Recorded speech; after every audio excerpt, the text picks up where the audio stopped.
Ladies and gentlemen, boys and girls, welcome back to another episode of the All We Do Is Talk podcast. We are here for week 5 picks. I am in a terrible mood, but how are you boys doing?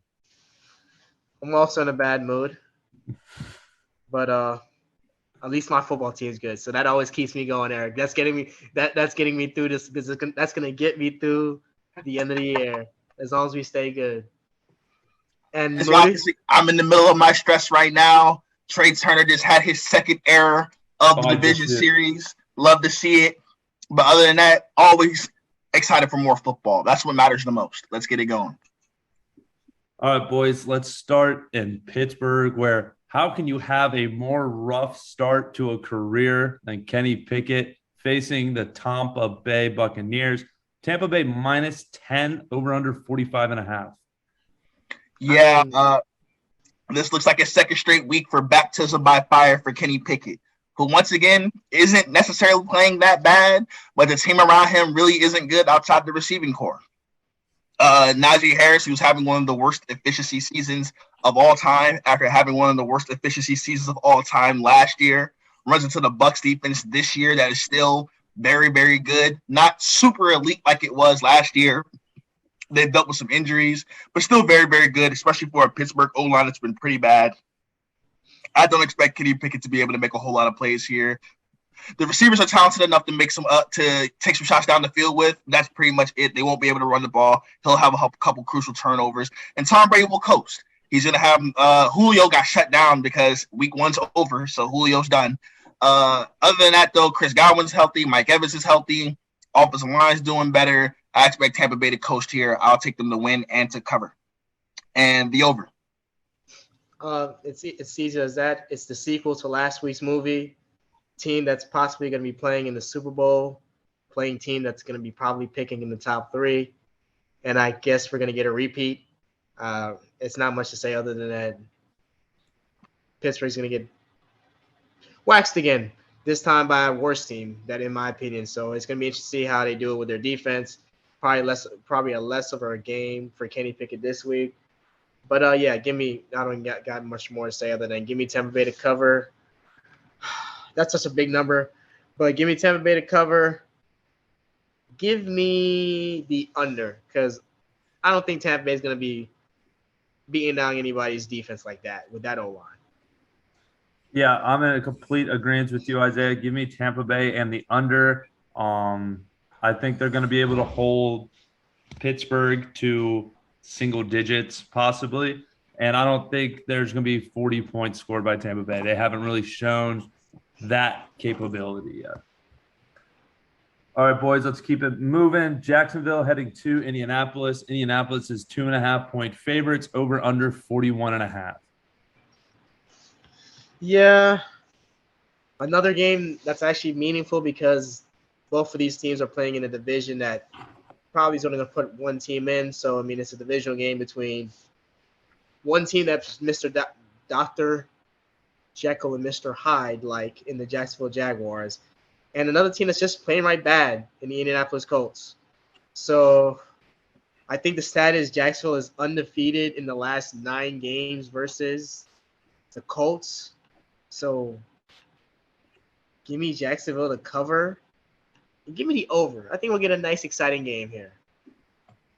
Yeah, Indianapolis has to prove that they can beat Jacksonville for me to pick them. That's really what this comes down to. Jacksonville's at home. Am I right? Indianapolis. They're Indianapolis. Still doesn't make a difference to me. I still think Jacksonville has shown the ability to beat them whenever and wherever. Trevor Lawrence, this is the one team he really plays good against. Whenever we're talking about Trevor Lawrence turning it around, it's usually because he's playing the Indianapolis Colts. Their weapons are more healthy. The Colts are down Shaquille Leonard and Kwity Paye to a pass rush that's already not really that good. I expect Trevor Lawrence to be comfortable and to be able to sit back in the pocket and make easy throws. Jonathan Taylor is back, but I don't trust the Colts offensive line to hold off on any off defensive front, specifically Jacksonville. I'll take Jacksonville to win, to cover, and the over as well. I just got to keep running my freezing cold take. So I will take Indianapolis with no confidence whatsoever. But I will take the under because the Colts have Have you watched Colts games? They're not over. They're not over games. All That's right, a shame because they're in a bad division, so you're going to be riding that out probably all season. Yeah, That's a nice little running gag right there. yeah. All right, let's keep it moving. Let's go down to the Bayou. The Saints hosting the Cincinnati Bengals. Cincinnati -2.5 at New Orleans. This one is my lock. I am going Cincinnati. I know it is the Red Rifles revenge game, but Joe Burrow back in town. He won a natty in this building. He's very comfortable here. And I'm getting inside the football number that is 3. Give me the Bengals. And I'll take the over. You go ahead, Moody. I don't know if it's a lock, and with Eric's locks recently, now I'm nervous to pick Cincinnati too. But I still think Cincinnati is strictly the better football team here. Andy Dalton is starting for the Saints. No Michael Thomas. The offensive line still beat up. Marshawn Lattimore's banged up. I expect a Saints defense that has to play aggressive and they have to play an attacking style for them to be successful. If they have to play that way against Jamar Chase, even without T. Higgins, I don't expect the Saints to be able to slow that down. But so much, like Eric said, Joe Burrow and Chase should be very, very comfortable on that field in that dome. Saints defense has shown some regression. Obviously, those guys are older. Their pass rush isn't as good. Maybe Lyle Collins can finally have a good game. We'll see how that goes. But yeah, I think Cincinnati's the better football team here. Andy Dalton starting for the Saints. I'll take the Bengals to win, to cover, and I'll take the under. Yeah, I think Moody hit on the key point there. Lost in this season is that the Saints defensive line has aged everywhere except for Davenport, who just continues to be a solid player. You know, you don't trade up in the first round to draft a solid pass rusher. So especially when Trey Hendrickson is taking teams to the Super Bowl in Cincinnati. We're not going to say Trey Hendrickson just single-handedly carried the team, but he did change their defense around along with some other players they had brought in. But yeah, give me Cincinnati to cover because this is probably I'll go with Eric. I'll make it a lock. I'll lock it up too. I'll make this my lock. I'm capping. It's not going to be my lock. But I'll still take Cincinnati in the over. Yeah, I'll take Cincinnati over. Big day for Jamar Chase and Joe Burrow. I'm sure multiple touchdown throws from Joe Burrow to Jamar Chase. Not like that's saying anything bold, though. All right, boys, let's go up to the frozen tundra where the Jets are coming to town. Green Bay is favored by 7.5, over under 45.5. Ring it, get it ringing, getting ringing. I'm calling it now a New York 2 stomp for the Green Bay Packers, one in London, one at home, to get their fans really, really, really depressed. Jets are a 7.5 point dog. Has Green Bay covered on anybody not named Chicago this year, which means they haven't covered on anybody because they always cover against Chicago. So yeah, give me the Jets to cover, possibly win, and give me the over in the matchup versus mini part 2 Aaron Rodgers. So they say for Mr. Zach Wilson. I think him and Garrett Wilson will have a big game. Coming out performance for that combination. Wilson to Wilson. Yeah, I think the Jets are in I think the Packers are in a bad matchup here. They really don't have anything at receiver. The Jets are really, really good at corner. DJ Reed, Sauce Gardner. I don't expect Aaron Rodgers to have a lot of open receivers in this game. He'll probably be able to get protected pretty well, but the Jets have been solid against the run. They don't want to run the ball. So I think this is a big problem for Green Bay in a tough matchup against the Jets, who are playing with a lot of confidence right now. Zach Wilson, he's been hit or miss. When the pocket's clean, when the play is good, he can be good, but anytime there's any pressure coming his way, he can get very much overwhelmed, and that can happen in a road game against at Lambeau Field. Rashawn Gary's been rushing the passer really well. Kenny Clark. So I expect this game to be lower scoring. I expect them this to be a struggle, but I think the Jets definitely cover here, and I'll take the under. Yeah, I was gonna feel great about picking the Jets here, but if me looking at this chart and seeing games where all of us take the same side, it does not bode well. So I will take Green Bay just based on numbers and give me the under. 45. That seems a little too high. I'll take the under. All right, let's keep it going. Zappa going to Cleveland. Cleveland minus 2.5, over under 43.5. Yeah, a game between two teams that are looking to run the ball, run the ball, run the ball. It's a 1 o'clock game. It'll probably be the fastest game of the 1 o'clock window. Bailey Zappi playing his best Mac Jones, Tom Brady impersonation. Still, could someone tell me the difference between all these quarterbacks pre Tom Brady, circa 2011, when he became the Tom Brady we know today? They're playing classic Patriots football. Like for all y'all out there that are a little too young to remember classics Patriots football, they ran the ball and played defense, and Tom Brady was doing what Cooper Rush is doing for the Dallas Cowboys right now, making enough timing plays, but really not the reason they're winning games. So I mean, come on, Bill Belichick versus his former team. He likes beating up on the Browns as much as he likes beating up on the Jets. So give me the Patriots to do it. Part 2, we're gonna get another sequel.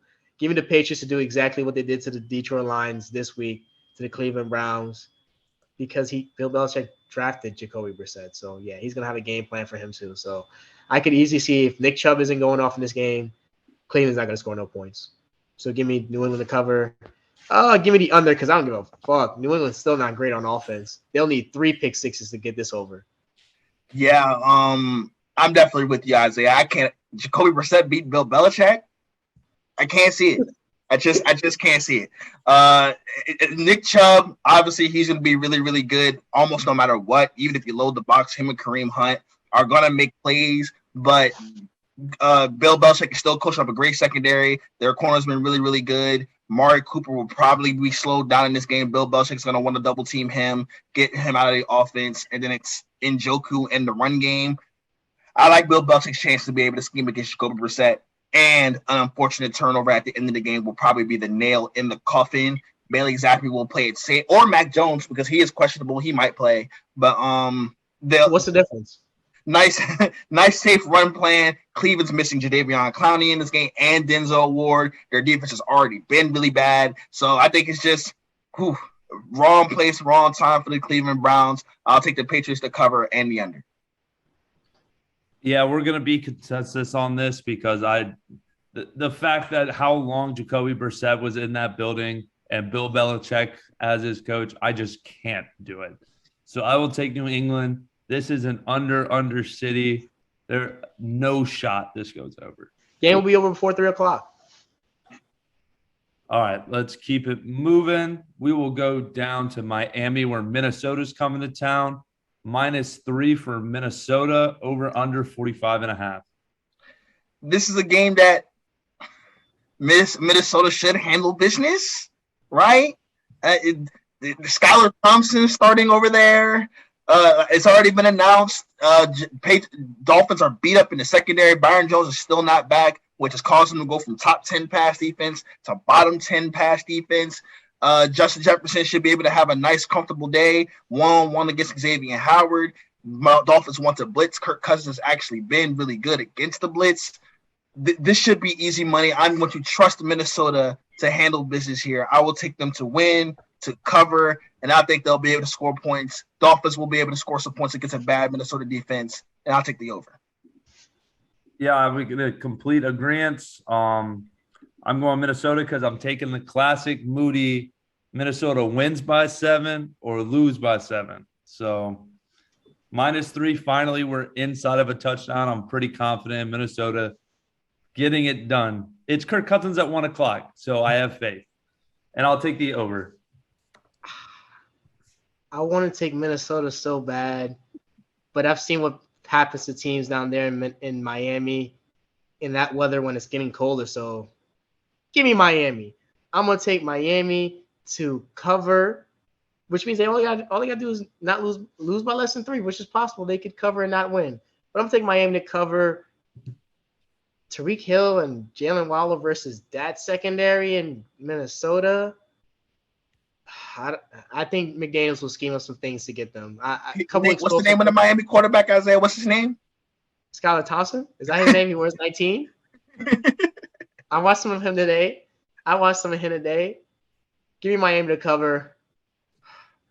I believe Mike McDaniels is a better head coach than Mr. O'Connell. And the Vikings aren't this nice. They're not 5-1 nice, are they? Hey, I have them winning the division, so I need them Hey. winning football games. Don't be surprised if this is the pick I'm calling. I'm texting in the group chat on Sunday that I'm changing my mind. We'll see. But I'm gonna take Miami. And the 45 and a half. Miami in the over. All right, Isaiah, let's get to your game. Baltimore coming to town. Baltimore -6, over under 45 and a half. I'm double dipping. I don't care. It's not often I get to use great fandom here for the New York Giants. I'm starting it right here. It's the Wink Martindale revenge game. As much as it can be the Ravens versus Wink Martindale revenge game as well. But it's simply as this. We know what Greg Roman's system is. Greg Roman's system. Wink Martindale has adjusted his defensive schemes. A la Dan Quinn. He's learned some new tricks in his defensive schemes. The Giants are luckily at home. And the Ravens give up the most passing yards to anybody, more than anybody in the NFL. So we're going to attack that secondary with our weak receivers, and that'll be enough to even up that matchup. I think the Giants to cover, possibly win, probably win. And I'll take the over. Game similar to what we saw last week in London, where Brian Daboll finds a way to outcoach the other coach at the end just barely. And we'll wonder how. Another one where I'm like not quite sure of a lock, but I definitely do think the Giants can hang tough in this one. I expect Wink Martindale to have plenty of tricks up his sleeve for Lamar Jackson. No Rashad Bateman is huge. That takes away a big play threat for them in the passing game. Yeah! Ooh. Let's go! Grisham is on one. They are fresh! But anyway, the Giants have shown the ability to hang tough, especially at home. I don't trust Baltimore right now. I think the Giants defense playing with small, quick guys will be able to keep them in the game. Giants have been playing good football. They're at home. They're confident. I think a touchdown's way too much. I'll take the Giants to cover and the under. Isaiah, what was your over-under? What did you say? I took the over. Okay. I am taking Baltimore and the over. I'm going to take it primarily because you two took the Giants, and I think they can score points. The Giants haven't shown any game where they can even keep up with the points that Baltimore has put up. So, how many points did Aaron Rodgers score last week in the second half? About the same amount of points we scored all season. But I will take the over. All right, let's keep it moving. San Francisco, after a dominant performance, goes to Atlanta, stays in the division. San Francisco, -4.5. 44.5 is the total. Yeah, I don't think a lot of people have realized that San Francisco has suffered a lot of massive injuries on their defense. It's particularly one to Mr. Nick Bosa, who was probably the leader for DPOY. But, yeah, I'm going to go with an upset, and I'm going to take Atlanta to cover. I think we're due for a spotty Jimmy Garoppolo game. I think this defense will actually matches up pretty well. Atlanta wants to run. This is a better run defense than pass defense. Jimmy Garoppolo will probably toss him some.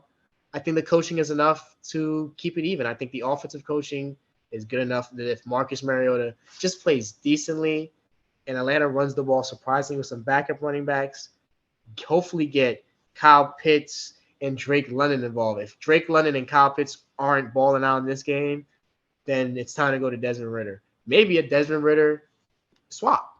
But I'll take Atlanta to cover, possibly win, and I'll take the over. Yeah, I just can't see it. Atlanta, in theory, should have the weapons, should have a good enough team to be able to battle in this game. But San Francisco, D'Amico Ryan says that San Francisco defense playing at a very, very high level. I don't think the Emmanuel Mosley loss will be too damaging because I don't trust Marcus Mariota to complete passes outside of the numbers to take advantage of it. Nick Bosa did return to practice later in the week. He should play. If he does, the Atlanta offensive line will be completely overwhelmed by a very strong front seven, very strong run defense. They may need a Desmond Ridder appearance to get out of this one. I'll take San Francisco to cover and the under.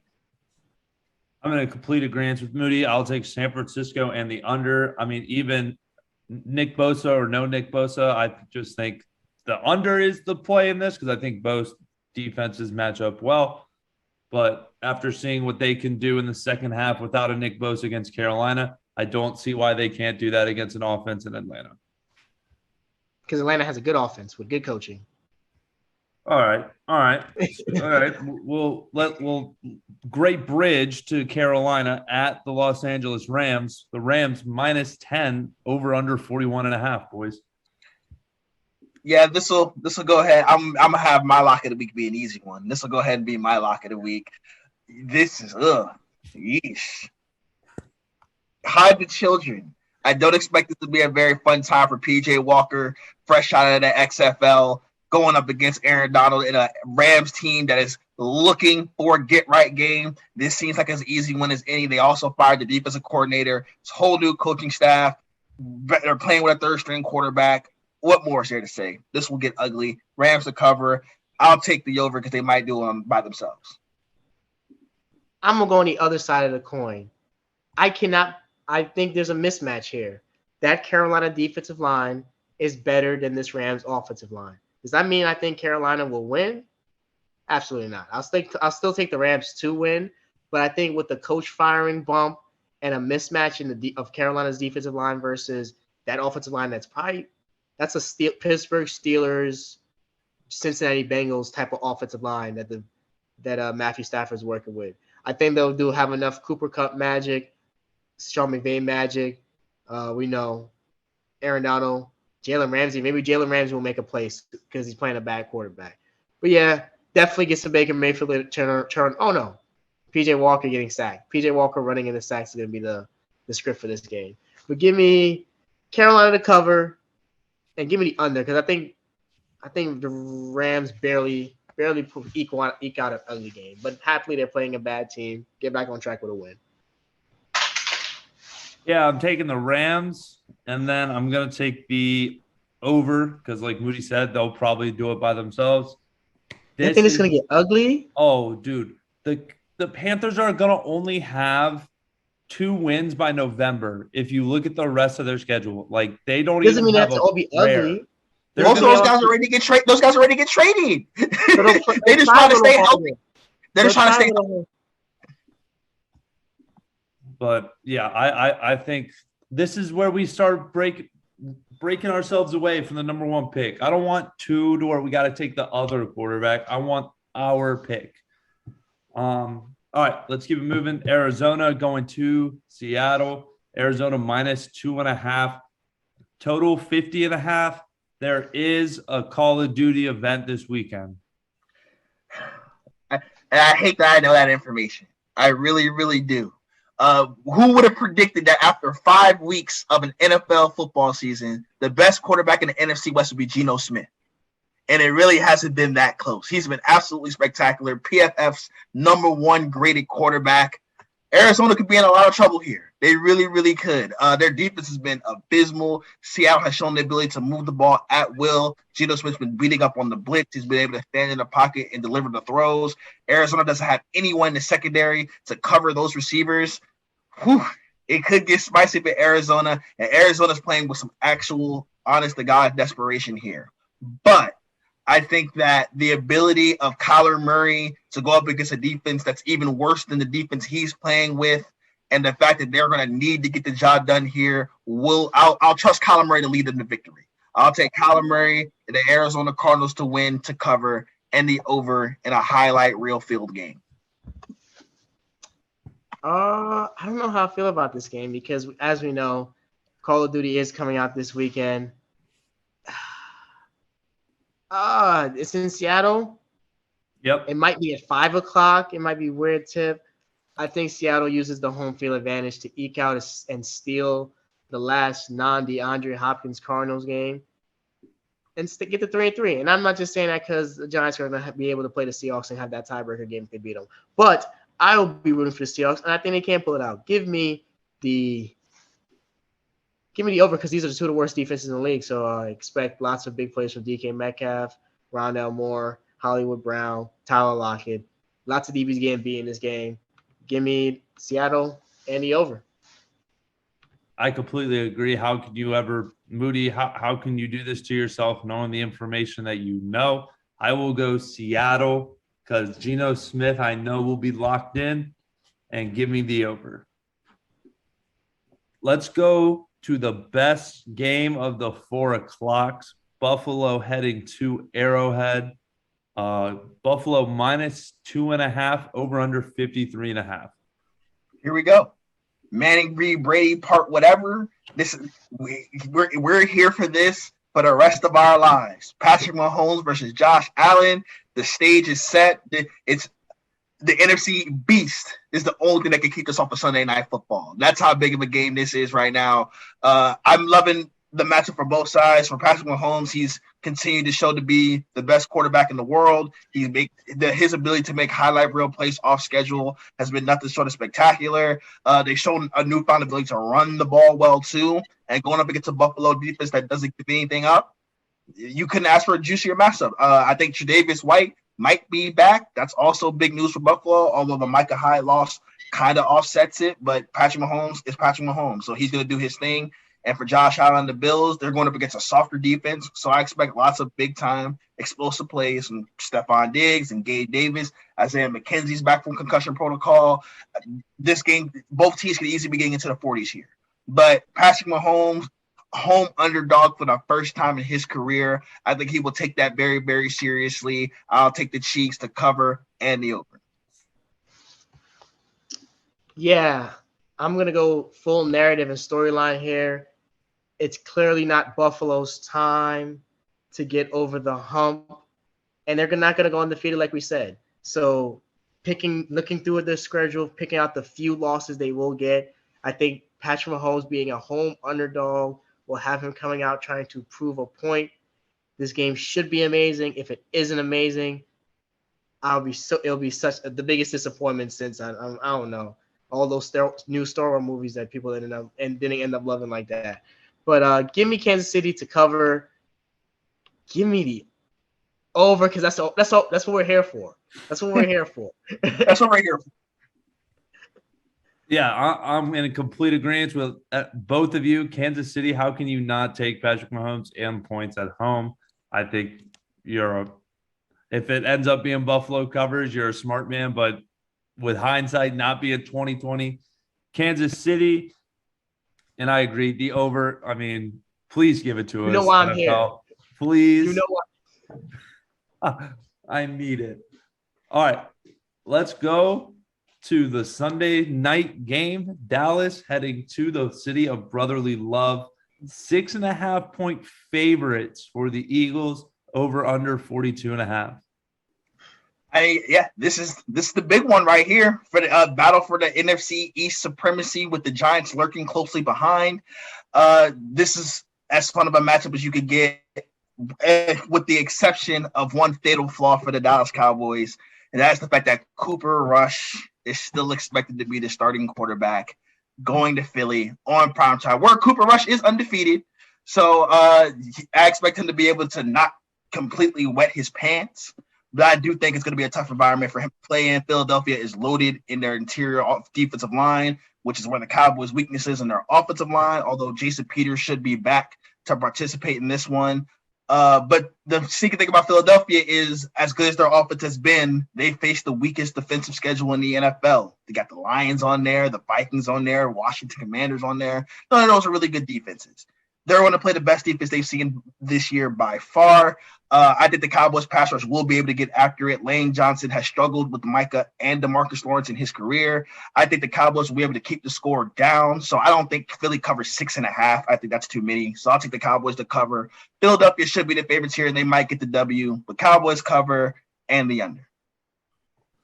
Yeah, I don't know if I should root for the Cowboys to get their second loss without Dak and fall behind the Giants if they were to win, or if I should root for Dallas to hit Philly with an L so we could all be even Steven, but then the Dallas Cowboys will be ahead with 2 division wins. But I thought 3. They did beat Washington. Wow. Give me the Cowboys to cover and win. because Cooper Rush has got some weird magic going on with him. And the Eagles have not been playing that great these last couple of weeks. I think this is the perfect matchup for them. Jalen Hurts has struggled. This Philadelphia team has struggled in general versus Dallas the last few years. So even with a full-time playing Dak or without him. So give me the Cowboys defense to win today. And somehow the Cowboys keep the train rolling. Give me them to cover. Give me the under because this is probably going to be – you're probably going to wonder why you watch Kansas City and Buffalo before this because you probably should have watched that. That should have been prime time. But go ahead. Is Jason Kelsey expected Yeah, to play? they're all playing. Everybody from Philly's good to go. Okay. 6.5. I'll go Philly just to be different. To be honest, I'm trying to make a comeback in these standings. And the under. Why would this game be over? In what world? It's only 43 points. Still, I don't care. Both of these offenses are going to be running the ball, so these possessions are going to be long. All right, let's go to somehow Denver is in another flipping primetime game. Denver at the Los Angeles Chargers. Chargers minus 4.5, over under 45.5. I won't I'll be be quick and easy. with my- I'll be quick go and ahead. easy first. Then Broncos country. Let's ride home. Yeah, give me the Chargers to cover because Russell Wilson's banged up. They're at home, even though it won't be much of a home field advantage, but Denver's fans won't be fully owning all the seats in the building. Easy Chargers cover. Easy over. I don't think it's going to be close. I think this is where the Chargers separate from Denver. And, yeah, that Broncos country, good luck. Yeah, I'm hopping off my freezing cold take of the year. I can't trust the Broncos anymore. That looks like a disaster. I think the defense will keep a minute, so I'll take the under. But, yeah, Chargers cover and the under. Broncos Nation, let's die. Chargers cover easy, over easy. Actually, no, under, because these primetime games have been doing us dirty. But, yeah, remember to like, comment, subscribe, interact, Absolutely. share. We'll be back with y'all. Enjoy this football weekend.